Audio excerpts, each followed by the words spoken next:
Okay, so I am in the process of trying to take the floor out. Unfortunately for me, previous owners decided to put linoleum down, which is great, except that they glued it down, and I can't get it off because God knows how long it's been on there. So I'm trying to find a way to get the plywood out, the subfloor out. Has been a chore. I've tried everything. Thanks to the lovely couple at Love in a Tin Can. They've got a great page. Y'all should check it out.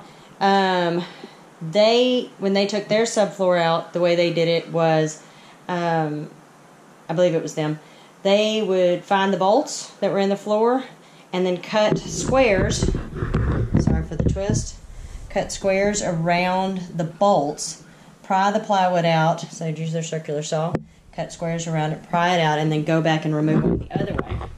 That's all a great idea, except that I had to find a way to find the bolts without spending 3 days trying to take this strip of linoleum out. I tried a steamer, I've tried grinders, I've tried everything. So, guess what worked?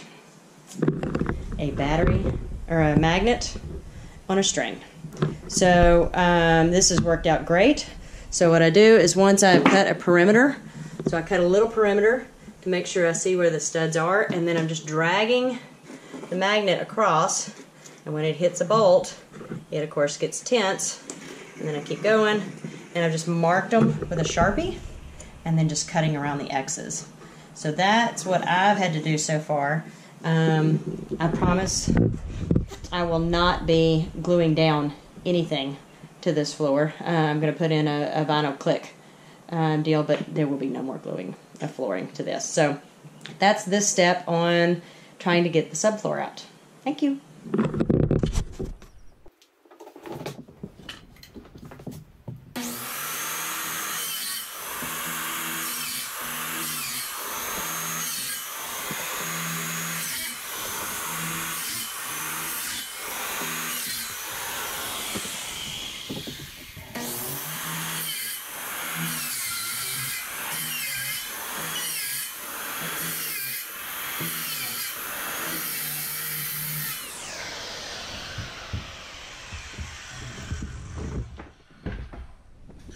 Okay, so I finally got all of the floor out. The bolt presented just a little bit more of an issue than I had hoped, so I had to go hardcore and break out the Sawzall.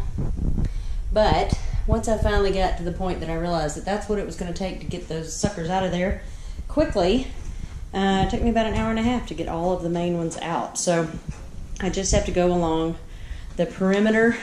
Right now I'm leaving boards along the edge, flooring or whatever, to keep it shimmed up since I'm not doing a full shell off the rack. And then I'll go along in sections, cut that part out, and put in a fresh ones in as shims so I can keep it all on the frame.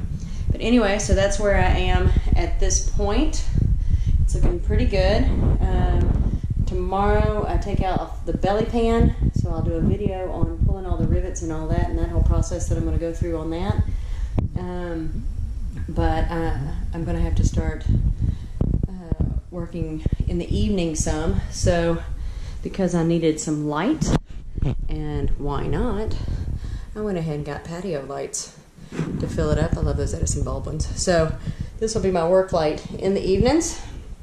But we are getting there, and that's it at this point. So thanks for watching. I'm gonna start doing, try to get more videos coming in more regularly. At this point, like I said, I'll do a video tomorrow, starting the process of taking the belly pan off, so that I can start cleaning up the frame, seeing if anything needs to be reinforced. So far, the frame's looking actually pretty good, just a little rusty.